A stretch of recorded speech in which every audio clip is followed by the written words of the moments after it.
The ancient Egyptians, experts at anatomy, were probably the first to become aware that liver damage could be caused by alcohol ingestion. And it is alcohol that has traditionally proven to be the leading cause of liver disease. But, just like those ancient Egyptians, this idea now belongs in the past. Non-alcohol related fatty liver disease is now North America's leading cause of liver disease. It even has an acronym, NAFLD. But interestingly, most people don't know about it. And part of the reason for this might be that the medical community doesn't really know what to do about it. The tendency I see is for most doctors to advise people, if they have fat deposits in their liver and their liver seems to be irritated, that they need to lose weight, exercise more, and eat better. Essentially, all the conventional advice targeting people with unhealthy weight, eating habits, and activity levels. In other words, the message is, if you have fat deposits in your liver, it is because you are overweight and unhealthy. Before I suggest a different take on this, I want to explain a little bit about how we look for and evaluate possible liver disease in my family practice. A liver enzyme called ALT is part of a routine blood panel for most people, and higher than normal levels of ALT would be one of the first signs we might see in somebody whose liver is starting to show problems. Out of interest, to give you an idea of how high the burden of liver disease is these days, when I was in medical school from 2003 to 2007, the upper limit for ALT was only 15 to 20. Our medical community and society has changed the upper limit of normal ALT in the last 15 years. My only guess as to why it has changed is that so many people now have higher ALTs than was previously the case. A normal ALT does not necessarily mean that your liver must be normal, but in most people, if their liver starts acting up, which in the most general terms we call hepatitis, the ALT does go up. A small elevation may just be a sign of something to come. But when someone is actually sick and feeling unwell, it's not uncommon to see this number go up into the high triple digits. So, the first hint that there might be something wrong with the liver could very well be an elevated ALT.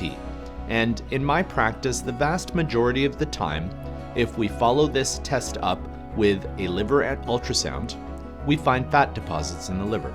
It is possible to have fat deposits in your liver and have normal liver enzymes. These fat deposits would still be considered abnormal, but we generally reserve the term fatty liver disease for people with fat deposits in the liver and abnormal ALT levels. As I said before, throughout human history, fatty liver disease would almost always have been caused by alcohol. So this is given the very understandable name of alcohol-related fatty liver disease, or AFLD. So if you happen to have a high ALT and fat deposits in your liver, and you drink alcohol, whatever the amount, doctors would tend to call it alcohol-related fatty liver disease. But the vast majority of you will actually have non-alcohol related fatty liver disease, even if you drink a little bit of alcohol. And aside from the general advice to eat better, be more active, and lose weight, all of which I do agree with, I think you should probably hear a little bit more about something else: the possible harms of fructose. As an aside, if you are interested in more advice about how to eat better, I do want to refer you to other videos I have recorded around that topic in general. So, what is so wrong with fructose? Through his passionate work, Dr. Robert Lustig has taught me that fructose is something optional in the human diet. We can survive entirely without it. You may be aware that this is a type of sugar, and specifically it's the type of sugar that comes from fruit. Eating too much fructose leads to fatty liver disease, and the reason for this is that our bodies and liver only have a limited capacity to digest fructose before they have to start turning it into fat deposits. So, why is it only now that humans are eating too much fructose? Haven't humans always eaten fruit? Absolutely. Many human societies ate lots of fruit, going back thousands of years. That is not new. But what is new is drinking fruit juice. You are probably aware of how much work goes into making fruit juice, and it's only in the last couple of hundred years, with the help of the Industrial Revolution and the mechanization of food preparation, that everyone has been able to drink as much fruit juice as they can afford. But Even if it is real fruit juice, made from 100% real fruit, it's still just the tasty stuff from the fruit, without the pulp and fiber. We used to have to eat all of that fiber along with the fruit, and now, thanks to juicers and the like, we can just get the sugary liquid. You may have heard that drinking 1 glass of orange juice gives you the juice of 8 oranges. But could you ever imagine eating 8 oranges in one sitting? Hopefully, I have convinced you that fruit juices may be part of the reason why people are consuming more fructose these days. But we get fructose from more places than just juice. Fructose is 1/2 of a sucrose molecule, and sucrose is, of course, table sugar. At most, human beings and their love affair with sugar does not go back more than a few hundred years.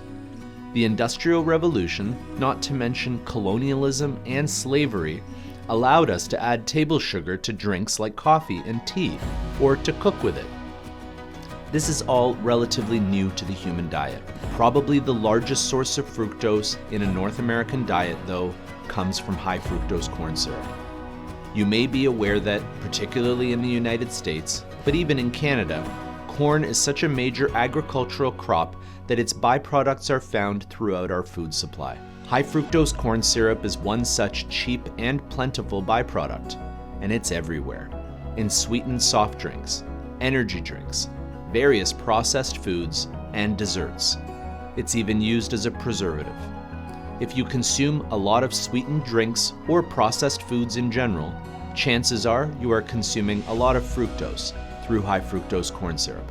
My suggestion, if you are having trouble with non-alcohol related fatty liver disease, is to start looking at food and product labels with one simple goal. Find the fructose and/or sucrose in whatever you are consuming, and be mindful of the fact that this might be contributing to your fatty liver.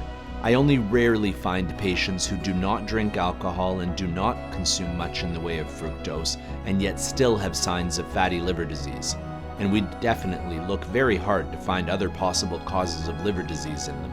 To be clear, if you do have abnormal liver enzymes, even if you have signs of fatty liver, we do generally look for other causes of liver disease anyways, as it is easy to blame whatever is in front of us, whether it's alcohol or high fructose consumption, when there are other causes of liver disease that should be ruled out with some basic blood work.